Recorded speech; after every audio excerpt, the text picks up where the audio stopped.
हमारे चैनल से जुड़ने के लिए YouTube पर लिम्रा एजेंसी सब्सक्राइब करें।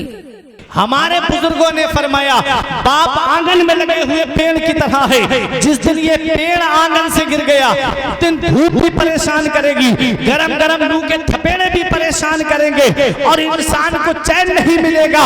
अगर चैन मिलता है तो माँ बाप की दुआओं के साए में मिलता है। ऐसे माँ बाप के साए की ना कदरी ना कर, धूप काटेगी बहुत। जब ये शजर गिर जाएगा धूप कैसी भी हो साया नहीं खोने देता, राह कैसी भी हो बेबस नहीं होने देता। बेच के अपना लहू चाहे वो रोटी लाए, बाप औलाद को भूखा नहीं सोने देता। बेच के अपना लहू चाहे वो रोटी लाए, बाप औलाद को भूखा नहीं सोने देता। बाप क्या है, माँ क्या है, इसका पता हमें तब चलता है जब हम खुद बाप बनते हैं। जब खुद की औलाद होती है ना तब पता चलता है कि बाप क्या होता है। आज अगर हमारी औलाद की तबीयत खराब हो जाए, हम गना घाट के डॉक्टरों के पास जाते हैं, यहाँ फायदा नहीं होता तो गोंडा लेकर के भागते हैं, गोंडा के डॉक्टर से फायदा नहीं होता। हम लखनऊ लेकर के जाते हैं, लखनऊ के डॉक्टर से फायदा नहीं होता।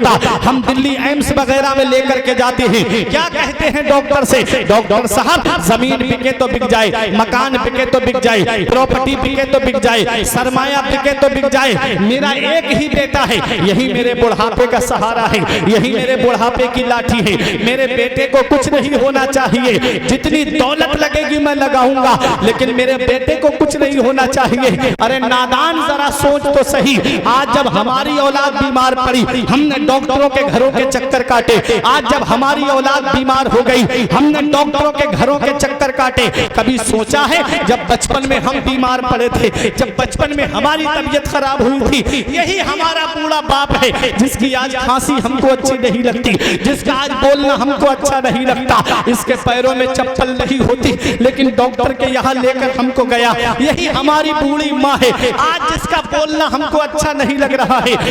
इसने अपने सर की चादर सर्दी में अपनी औलाद को उड़ा दी, खुद तो ठिठरती रही लेकिन अपनी औलाद को सर्दी लगने नहीं दी। बारिश आ गई, बाप ने अपना छाता औलाद के ऊपर कर दिया, खुद तो भीग गया लेकिन अपने बेटे को भीगने नहीं दिया। आज वही बेटा जवान हुआ, चार पैसे क्या कमाने लगा, थोड़ी सी दौलत उसके पास क्या आ गई, उसने माँ बाप का बिस्तर घर से बाहर कर दिया। आज हमारे कमरे में एसी चल रहा है, हमारे कमरे में कूलर चल रहा है, हमारे कमरे में पंखे लगे हुए हैं, जाड़ों में गर्म हीटर का इंतजाम है और माँ बाप हाथ वाले पंखे से हवा करके जिंदगी गुजार रहे हैं। क्या इसी दिन के लिए माँ बाप ने औलाद को जवान किया था? क्या इसी दिन के लिए माँ बाप ने औलाद को पाला था? ऐ मेरे प्यारे नौजवानों, आज जब हम बीमार पड़े तो हमारी औलाद बीमार पड़ी, हम परेशान हो गए। ऐसे बचपन में हम भी बीमार पड़े थे, यही हमारे बूढ़े माँ बाप है जो हमें डॉक्टरों के पास लेकर गए और यही कहा था हमारे माँ बाप ने, डॉक्टर साहब जमीन बिके तो बिक जाए, मकान बिके तो बिक जाए, प्रॉपर्टी बिके तो बिक जाए लेकिन मेरी औलाद को कुछ नहीं होना चाहिए। अगर तुम कामयाबी चाहते हो तो अपने माँ बाप की खिदमत कर लो, अगर तुम सरफराज होना चाहते हो तो अपने माँ बाप की खिदमत कर लो। माँ बाप अल्लाह की बहुत बड़ी नेमत है, माँ बाप अल्लाह की इतनी अजीम नेमत है। अरे बाप छत की तरह है और माँ छतरी की तरह है जो औलाद पे हमेशा साया साया करते हुए चलते हैं। जिस दिन ये साए सर से उठ गए उस दिन धूप भी परेशान करेगी, लू भी परेशान करेगी। अगर कामयाबी चाहते हो तो माँ बाप के कदमों में आओ, दुकान में बरकत चाहते हो तो माँ बाप के पास में आओ, कारोबार में बरकत चाहते हो तो माँ बाप के पास में आओ। माँ बाप हाथ उठा के दुआ कर देंगे। नबी इरशाद फरमाते हैं माँ बाप की दुआ औलाद के हक में ऐसे कबूल होती है जैसे नबियों की दुआ उम्मत के हक में कबूल होती। जैसे नबियों की दुआ रद्द नहीं होती ऐसे ही माँ बाप की दुआ भी नहीं होती।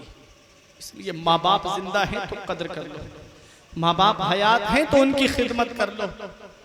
ऐ जिया माँ बाप के साए की ना कदरी ना कर। धूप काटेगी बहुत जब ये शजर गिर जाएगा, धूप कैसी भी हो साया नहीं खोने देता, राह कैसी भी हो बेबस नहीं होने देता। बेच कर अपना लहू चाहे वो रोटी लाए, बाप औलाद को भूखा नहीं सोने देता। वक्त ठुकरा देगा एक दिन मेरी सारी ये कुर्बानियां, दामने उम्मीद में फकत नाकामियां रह जाएंगी। शादियों के बाद बेटे तो अलग हो जाएंगे, बाप के हाथों में फकत बैसाखियां रह जाएंगी। बुढ़ापा क्या, जवानी क्या, ये बचपन बांट लेते हैं। न होकर दिल में गुंजाइश तो आंगन बांट लेते हैं। नहीं मंजूर हिस्से में किसी बेटे को अपनी माँ, मगर आपस में बूढ़ी माँ के कंगन बांट लेते हैं। मगर आपस में बूढ़ी माँ के कंगन बांट लेते हैं। ये माँ है, ये बाप है। अगर जिंदा है तो कदर कर लो, और अगर उनका इंतकाल हो गया है तो जुमे के दिन माँ बाप की कब्र की जियारत कर लो। तो ऐसा है जैसे उनकी जिंदगी में तुमने उनकी जियारत की, ऐसा है जैसे उनकी हयात में तुमने उनकी जियारत की। तो ये मेरे चंद पैगामात थे, ये चंद बातें थी जो मैंने आपके सामने बयान की। किस्मत वाला है वो बेटा जो अपने माँ बाप के लिए ईसाले सवाब करता है और कराता है। कुरान पढ़ो, ज्यादा से ज्यादा ईसाले सवाब करो। कुरान शरीफ, कलमा शरीफ पढ़ करके अपने अजीजों के लिए ईसाले सवाब करो। आला हजरत फरमाते हैं, आंखें रो रो के सुजाने वाले, जाने वाले नहीं आने वाले। जो दुनिया से चले गए वो वापस नहीं आएंगे।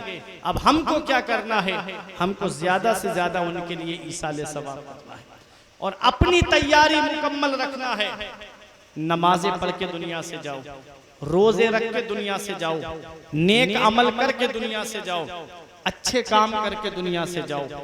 बुराइयों का दफ्तर लेके दुनिया से मत जाना, नेक अमल करके दुनिया से जाना। ये मेरा एक पैगाम था। कुरान में रब ने फरमाया, हुक्म दिया तेरे रब ने कि अपने रब के सिवा किसी की बंदगी ना करो और अपने माँ बाप के साथ में हुस्न सुलूक करो। जब वो दोनों बुढ़ापे को पहुंच जाएं या उनमें का कोई एक बुढ़ापे को पहुंच जाए तो उनसे उफ भी ना कहो, उन्हें झिड़को मत, उनसे तेज तर्रारी से बात मत करो। जब भी बोलो तो मोहब्बत के साथ बोलो, जब भी बोलो तो प्यार के साथ में बोलो। एक बात मैं आपको बता दूं, बीबी की जन्नत शौहर की फर्मा बरदारी में है। बीबी को जन्नत तब मिलेगी जब उसका शौहर उससे राजी होगा, और शौहर की जन्नत माँ बाप की फर्मा बरदारी में है। कहीं ऐसा ना हो कि बीबी की मोहब्बत में आकर के अपने माँ बाप की नाफरमानी मोल ले लो। बीबी को उसका हक दो और माँ बाप को उनका हक दो। बीबी की जन्नत शौहर की फर्मा बरदारी में और शौहर की जन्नत उसके माँ बाप की फर्मा बरदारी में है। जब माँ बाप बुढ़ापे को पहुंच जाएं तो उनके साथ में हुस्न सुलूक करो, मोहब्बत से बात करो, झिड़को मत, उनकी ख्वाहिशों का एहतराम करो। अपने बचपन को याद कर लिया करो। जैसे वालिद बचपन में अपनी औलाद से पूछते बेटा आज क्या खाएगा, तो बेटा जो बताता है बाप वही ला करके खिलाता है अपनी औलाद को। जब वो बुढ़ापे में पहुंच जाएं तो उनकी ज़रूरतों का ख्याल रखो कि आज वो क्या खाएंगे। अगर किसी फल को उनका दिल कर रहा है तो वो फल ला करके अपने माँ बाप को खिलाओ। मैं देखता हूँ कि औलाद जब फल लेकर के आती है तो ऐसे छुपा के ले जाती है अपने माँ बाप से कि उनकी नज़र ना पड़े। और माँ बाप हैं जो अपनी औलाद से कोई चीज़ छुपा करके नहीं खाते बल्कि अपनी औलाद में बांट करके खाते हैं।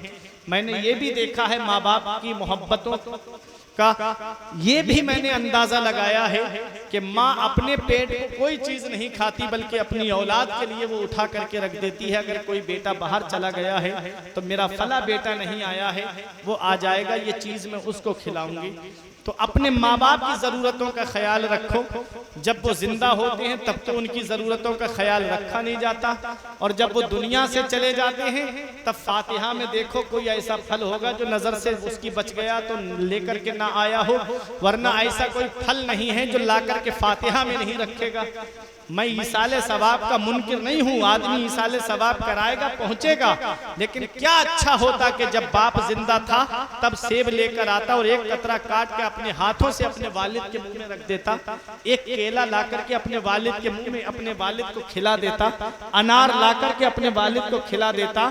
बाप हाथ उठा के दुआ कर देता, अल्लाह उम्र में भी बरकत देता, अल्लाह कारोबार में भी बरकत देता, अल्लाह रिस्क में भी बरकत देता। तो माँ बाप जिंदा हैं तो कद्र कर लो, माँ बाप जिंदा हैं तो उनकी खिदमत कर लो। हमारे हाफिज कारी पीर अली भाई कह रहे हैं कि गाजी पाक का बयान कर दो। गाजी पाक का बयान इंशाअल्लाह मैं मुहर्रम शरीफ में आऊँगा तब थोड़ा सा आपको मैं बयान गाजी पाक का सुनाऊँगा। मोहब्बत का एहतराम करते हुए मनकबत के 2 शेर सुना देता हूँ गाजी पाक के। जब इस इलाके में आया हूँ तो वो मोहब्बत है। नबी से मिलाएंगे मसऊद गाजी, नबी से मिलाएंगे मसऊद गाजी, हमें बख्शवाएंगे मसऊद गाजी, हमें बख्शवाएंगे मसऊद गाजी। नारे रिसालत मसलके आला हजरत फैजान मसूद गाजी, फैजान मसूद गाजी। नारे तकबीर। नबी से मिलाएंगे मसऊद गाजी, हमें बख्शवाएंगे मसऊद गाजी, हमें बख्शवाएंगे मसऊद गाजी। तुम ही दो हमें अपने बाबा का सदका, तुम ही दो हमें अपने बाबा का सदका, कहीं हम न जाएंगे मसऊद गाजी, कहीं हम न जाएंगे मसऊद गाजी। मैं रोज़े जज़ा से बहुत मुतमईन हूँ, क़यामत के दिन से बहुत मुतमईन हूँ। मैं रोज़े जज़ा से बहुत मुतमईन हूँ, मेरे काम आएंगे मसऊद गाजी, मेरे काम आएंगे मसऊद गाजी। मदीना दिखाएंगे मसऊद गाजी, नबी से मिलाएंगे मसऊद गाजी। आखिरी शेर। अभी गाजी पाक के आस्थाने पे आप जाके देखें, किसी भी वक्त जाएं वहां पर आशिकों का हुजूम मिलता है, मांगने वालों का हुजूम मिलता है। बे औलाद आते हैं, अल्लाह गाजी पाक के सदक़े में उनको साहिब औलाद बना देता है। कोड़ी आते हैं, सफेद दाग की बीमारी वाले आते हैं, अल्लाह गाजी पाक के सदक़े में उनको शिफा अता फरमाता है। गाजी पाक के आशिकों को कोई रोक नहीं सकता। ये बांसा शरीफ के आपने एक हज्जाम का वाकया सुना होगा। जब सैयद शाह अब्दुल रज़्ज़ाक बांसवी के पास में वो वक्त से पहले आया और कहता है हुजूर खत बनवा लीजिए, नाखून तरसवा लीजिएगा, मैं वक्त पे नहीं आऊंगा। कहा क्यों? कहा मेरे गाजी का उर्स चल रहा है, मैं जाऊंगा, कुल शरीफ में शामिल होऊंगा। आपने फरमाया रुक जाओ, हम भी साथ चलेंगे। बताओ, अगर आपकी बस्ती में पीर अली भाई या मौलवी यार मोहम्मद साहब ये कह दें कि हम भी गाजी पाक के आस्थाने पे हाजिरी देने जाएंगे, तो आप कहोगे इससे अच्छी क्या बात है कि एक मौलवी के साथ में हाजिरी देने का शर्फ हासिल होगा। हज्जाम ने सोचा कि अब तो पीर जाएंगे, तब तो बात ही अलग होगी। वक्त करीब आता गया, आखिरी वक्त में उसने कहा हुजूर चलेंगे नहीं? सैयद शाह अब्दुल रज़्ज़ाक बांसवी बोले मुझे जरूरी काम लग गया है, ऐसा करो तुम ही चले जाओ। रोने लगा, मोहब्बत थी गाजी पाक से, प्यार था। कहता है हुजूर जाना नहीं था तो मुझे क्यों रोका? अब तो काफिला भी पहुंच गया, अब तो कुल शरीफ भी नहीं मिलेगा मुझे, अब मैं कैसे पहुंचूंगा? कहा रोते क्यों हो? एक पर्चा दिया, कहा कि फला वक्त में फला जगह चले जाना, एक घुड़सवार आएगा, मेरा ये पर्चा उसे दे देना, और जो जवाब दे वो मेरे पास लेके आना। कहा जाऊं कैसे? फरमाया आंखें बंद कर। जब आंखें बंद की, सर पे हाथ रखा, फरमाया आंखें खोल। जब आंखें खोली तो वो बांसा शरीफ में नहीं था, बल्कि बहराइच की गलियों में था। अरे मोहब्बत से बोलो सुभान अल्लाह। वो गाजी पाक के आस्थाने पे था। कुल शरीफ की रस्म हो गई, वक्त मुकर्ररा पे वो वहां पहुंच गया जहां के लिए अल्लाह के वली ने फरमाया था। अल मुख्तसर घुड़सवार आया, दुआ सलाम हुआ, पर्चा दिया, उन्होंने पर्चा दिया और कहा कि अब जाओ। कहा जाऊं कैसे? कहा आए कैसे थे? कहा सर पे हाथ रखा था तो मैं बहराइच में था। फरमाया आंखें बंद कर। जब आंखें बंद की, सर पे हाथ रखा, फरमाया आंखें खोल।